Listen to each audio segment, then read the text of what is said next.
keep running. And then I appreciate any grace that someone can give me or making this video, because I'm doing this for yeah, I'm trying to speak towards what would be a means of understanding ourselves better in order to have more peaceful and cool experiences with the people, is where I'm coming from with this. What I meant to say is that, so I think that it's any human beings are going to click up and click off. That is what a human being is. A human being is groups. That's human beings. Part of groups is rivalry, because rivalry is what vitalizes groups, but also it defines groups and it creates groups, and it's part. You actually somehow can't have an identity without having opposition, as daunting as that would sound. So sometimes you have people, there's something like called adventurism, like where you have like maybe like a person that wants to be a tough person, and so they go looking for conflict that didn't have to be there in the first place in order to forge an identity. If you've ever had like a younger sibling, like sometimes they may challenge.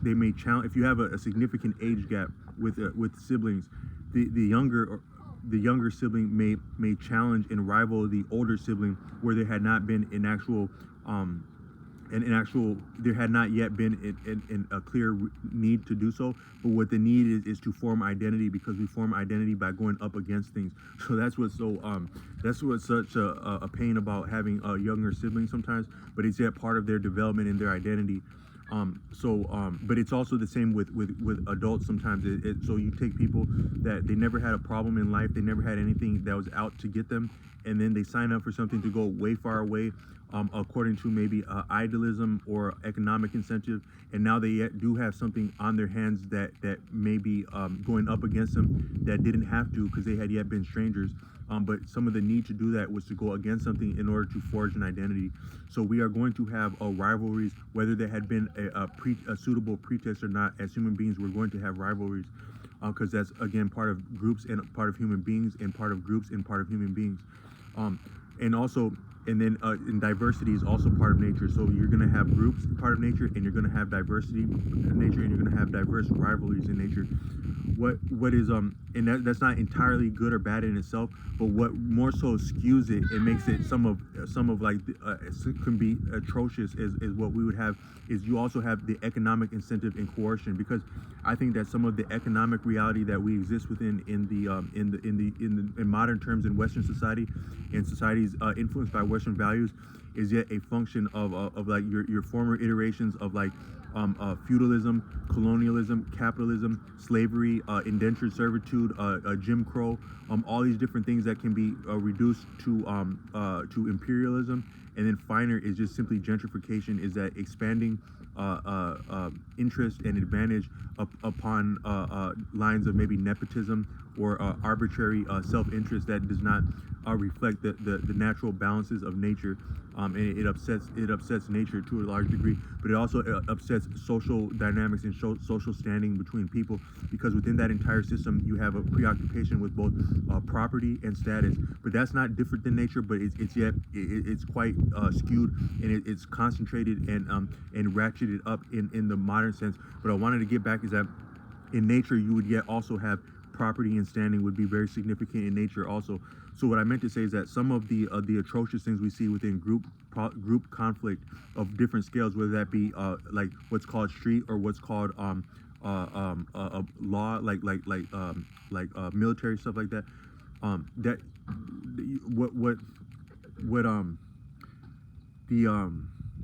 the so what I meant to say is that what makes it more so ratcheted up and hellified is the economic incentive and the underlying economics and coercion of the society. Because I read a book by I think the person's name was I read a book by a famous gangster from Los Angeles. I won't cite his name, but in that book he was really living that lifestyle, and what he came to appreciate, and what some people have that really get deeply into the deepest aspects of the street lifestyle, and they're having like rank and say so.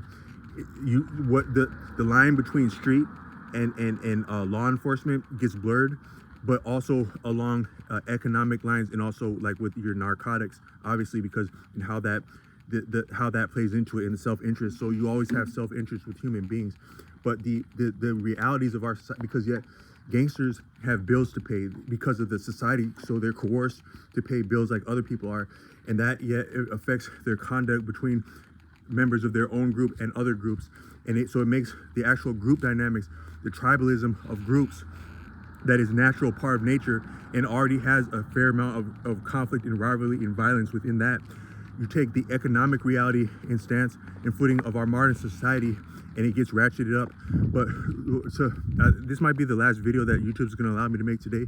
But I wanted to say is that I talked to a man, I bumped into a man at a gas station, had an interesting conversation, and I can't break down how interesting that was in one video. But what he said, I cited to him that I think that, so in life you can extrapolate a lot of things, which means that there's two ways of extrapolating something. There's something called inductive and deductive. One is to go from general to a specific conclusion, and one is to go from a specific conclusion to a general conclusion. So sometimes you can actually reason things. You can reason insight and understanding simply by your prerogative to reason. So I had reasoned that humans must have been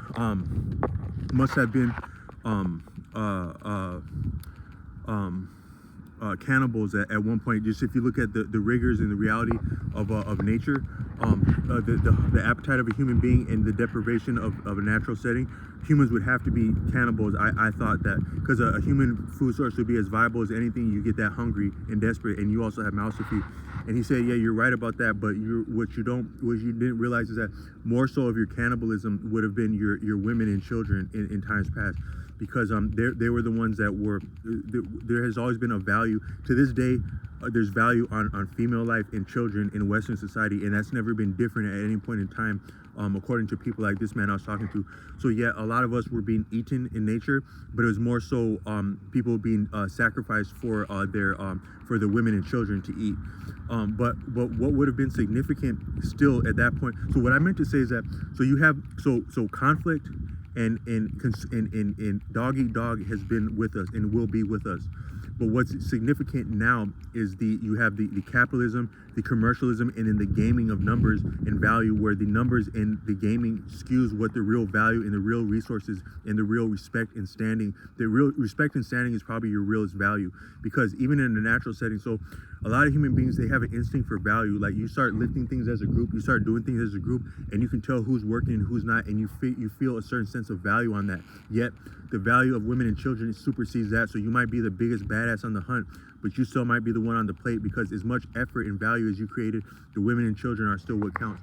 So, but what I think would have been nature, what is the natural means of it? So what is the means of exchanging value in a natural setting?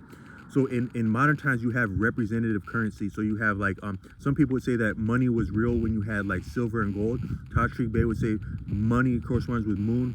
The silver and gold are alchemical properties that correspond with the local planets. And these planets, they have a bearing on our lived experience.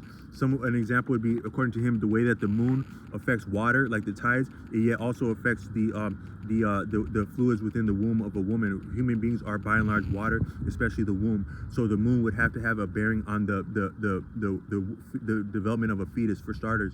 You take up academic study in India, according to Arthur Avalon, the timing of undertaking an initiative is significant. You take up learning in the fall, you're going to have a different experience going about campus, going to different things, learning different things in the fall weather than you would if you take that up in the middle of February when winter's in full peak. So the timing of things that are yet a feature of even our seasons could be extrapolated as a feature of the larger heavenly motions or the planetary motions, are yet figured into fortune and standing and deals with people and dealings is part of that. But is money in that sense. But what we have now, like the arbitrary fiat and the digital currency and some of the money, yet some of it can be reasoned to be arbitrary and it doesn't reflect real value. But I think the natural means of exchanging value that would be viable even as we're eating one another and being eaten for the sake of women and children would be bartering. So this homeless man gave me a shawl about a month ago, and that's the coolest thing I have. And even as sometimes my own family says F you as I'm going through really hard times because of a misdealing that someone else did with me, so you have a compounding misdealing. That shawl is about the coolest thing, and it keeps me just right in all kinds of weather, because some of it also gives you confidence, and that confidence is part of regulating your temperature. Why can a dog stand out in the cold? Because of the dog's attitude, and that shawl helps with the attitude. So I meant to say that bartering and rivalry across sports and